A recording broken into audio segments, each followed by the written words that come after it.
Welcome back in our new series of next.js. We have explored special files like page.TSX for layout templates and handling not found page. Now let's talk about error handling using a file named error.TSX.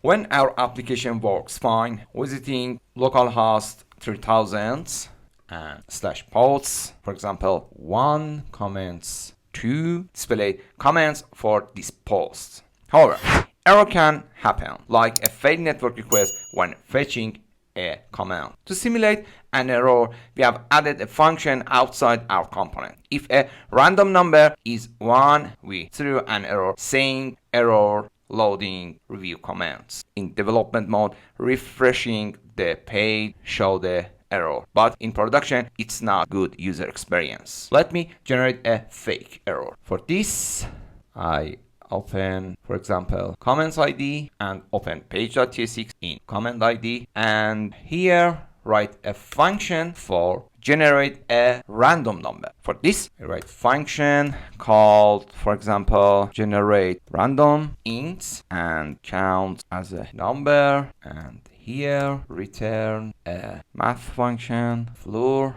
and here create a random number. So I want when render my page, try to get random. That const random, and here generate random int between 0 and 2. Okay, now here we have a random number between 0 1, and here I will check if random equal 1 through new error, and my error loading comments variable, and here yarn run dev, check this, refresh my page, yes, here random equal 1, so get error here. Is not good user experience. To improve this, we create an error.TSX file in the comments ID. Here create file called error.TSX. This file contains a component called error to handle error gracefully. Here create React function components and can write error h1 tag. We have comments error. The error.TSX component can have a better UI and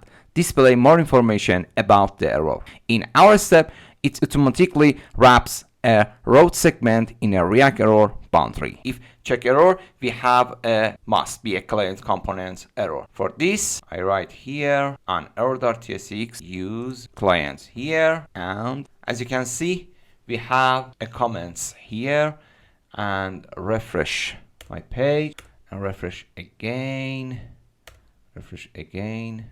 It automatically wraps a route segment in a React error boundary. Tailors error UI using the file system hierarchy. Isolated error to affected segments and added functionality to recover from an error without a full page reload. Now that we've covered special files in the app router, stay tuned for more video diving deeper into error handling. Thanks for watching, consider subscribing, and I will see you in the next video. Happy coding!